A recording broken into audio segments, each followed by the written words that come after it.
Role भाऊ, आज मतदानाचा हक्क बजावलाय, काय भावना आहे, काय सांगाल?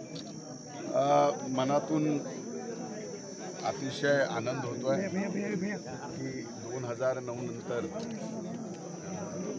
पंकजाताईंना विधानसभेत मतदान केल्यानंतर आज पुन्हा त्या लोकसभेला उभ्या राहिल्या. त्यांना देशाच्या सार्वभौम सभागृहामध्ये मतदान करायचा एक मला लोकशाहीने जो अधिकार दिला आहे, संविधानाने जो अधिकार दिला आहे तो बजावला आहे.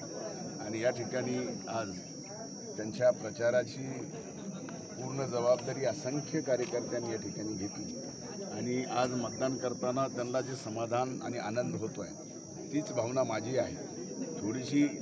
कदाचित थोडीशी भावनिक आहे, पण नक्कीच आज गेल्या 45 दिवस जी कष्ट घेतलं, आज मतदान केल्यानंतरचं एक जे समाधान असतं ते या ठिकाणी मिळालं. हो, सहपरिवार आपण एकत्र आलात आणि या ठिकाणी कशा भावना? नाही, स्वाभाविक हे बघा, परिवार अनेक वर्षानंतर, अनेक वर्षाच्या संघर्षानंतर एकरूप झाला. परिवार एकरूप झाल्यानंतर विचाराचं सुद्धा आमच्या दोन्ही ज्या वेगवेगळी विचारधारा होती त्याची एक गठबंधन झालं. महायुतीमध्ये आम्ही गेल्यानंतर स्वाभाविकच राजकीयदृष्ट्या सुद्धा आम्ही कुटुंबात अगोदरच एक झालो. राजकीय या ठिकाणी एक होऊन आज पंकजाताई लोकसभेची निवडणूक लढवत आहेत. आज मतदान आहे आणि त्यातून माझी लहान भगिनी आहे. त्यामुळं ह्या दुहेरी तिहेरी भावना माझ्या आहेत. त्यामुळं कुटुंब एकत्र येणं, विचारानं महायुतीमध्ये येणं आणि त्यात आता घरातला मोठा म्हणून, करता म्हणून या लहान भगिनींची सुद्धा राजकीयदृष्ट्या त्या सक्षम आहेत, त्या कर्तृत्वान आहेत. पण त्यामध्ये योगदान आपण देणं आणि तेही निकरीचं योगदान देणं हे या ठिकाणी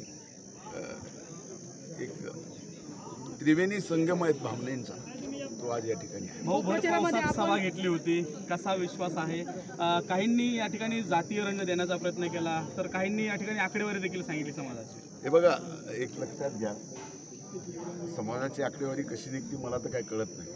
कारण लोकसंख्या 2011 पासून या ठिकाणी सेन्सेक्सची कधीच आलेली नाही. तर लोकसंख्या नेमकी खरी किती ही सेन्सेक्सने आली नाही. त्याच्यात जातनिहाय सर्वे कधी कुणी केला आणि याच्यानंतर म्हणजे काही गोष्टी कमालीच्या सोशल मीडियावरती फिरल्या. त्या एक ट्रिक्स असतात सोशल मीडियावरच्या वेगवेगळ्या घटकाला इन्फ्लुअन्स करण्यासाठी. पण मला असं वाटतं की या अशा प्रकारचा प्रचार या बीड जिल्ह्यात प्रत्येक लोकसभेच्या निवडणुकीला होतो.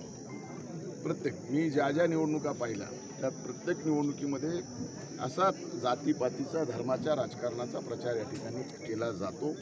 पण बीड जिल्ह्यातली मायबाप जनता अशा विचारधारेला बिलकुल मातीत घालतात की आजपर्यंतच्या लोकसभेच्या निकालाच्या अंती लक्षात आलेला आहे. यावेळेसही तीच परिस्थिती आपल्याला पाहायला मिळून येईल आणि ऐतिहासिक मतानं पंकजाताई निवडून येतील असा विश्वास मला नक्कीच आहे. परळीमधून कितीची लीड राहील असं काही अंदाज? परळीहून एकदा मतदान किती होतं आहे ते कळू द्या, त्याच्यानंतर मतदान किती टक्केवारी झाल्यानंतर लीड. तुम्हाला ना लग्नाच्या अगोदरच पोरगं होण्याची फार घाई आहे. मग त्या सगळ्या गोष्टी आहेत त्या जरा थोडंसं थांबा. एकदा टक्केवारी किती, मतदान किती होतं एवढं कळू द्या, मग लीड.